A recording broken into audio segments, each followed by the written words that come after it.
বাংলার সেকেন্ড টেকনাফ যদি বলা হয় সেটাকে আমাদের কুড়িগ্রামের ফুলবাড়ি বলা হচ্ছে। আমার এলাকার তো সবচেয়ে বড় সমস্যা প্রচুর পরিমাণ যুবকদের বেকারত্ব। 70% লোক বেকার। আমি বিএমইটির যে রিপোর্ট দেখলাম, কুড়িগ্রাম জেলা থেকে 1910-20 জন লোক প্রবাসে আছে। এটা মনে হচ্ছে জেলা পর্যায়ে সর্বনিম্ন একটা অবস্থান।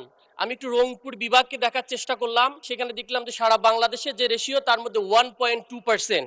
তার মানে আদতে বোঝা যাচ্ছে আমাদের রংপুর বিভাগ, পার্টিকুলারলি কুড়িগ্রামের কোনোভাবে আমাদের ফরেন যেখানে আমাদের ওয়ার্কার কাজ করার সুযোগ আছে সেখানে নাই। কিন্তু এই বেকারত্বের কারণে মাদকের একটা স্বর্গরাজ্য কুড়িগ্রাম হয়েছে।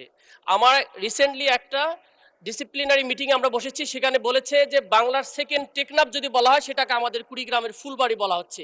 এই জনগোষ্ঠীর 45% যুবক আমাদের কুড়িগ্রামে। জি, আপনি দয়া এই করে প্রশ্নটা আমি করুন মাননীয় সদস্য।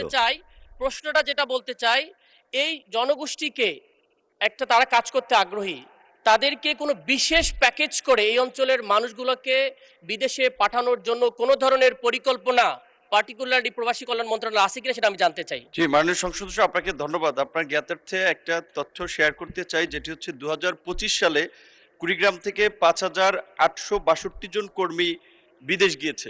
এবং এটা ঠিক যে উত্তরাঞ্চলে বিদেশ যাওয়ার ক্ষেত্রে একটু পিছিয়ে আছে, শুধুমাত্র বিদেশ যাওয়া না, সামগ্রিক উন্নয়নের ক্ষেত্রে উত্তরাঞ্চল একটু পিছিয়ে আছে। তবে আমরা চেষ্টা করছি যে সামগ্রিকভাবেই বাংলাদেশ থেকে কিভাবে আমাদের যুবক এবং তরুণদের বিদেশে কর্মসংস্থান সৃষ্টি করা যায় সেই লক্ষ্যে বেশ কিছু উল্লেখযোগ্য পদক্ষেপ নিয়েছি, যেটার একটা লিখিত উত্তর ইতিমধ্যেই আপনাদেরকে প্রোভাইড করা হয়েছে।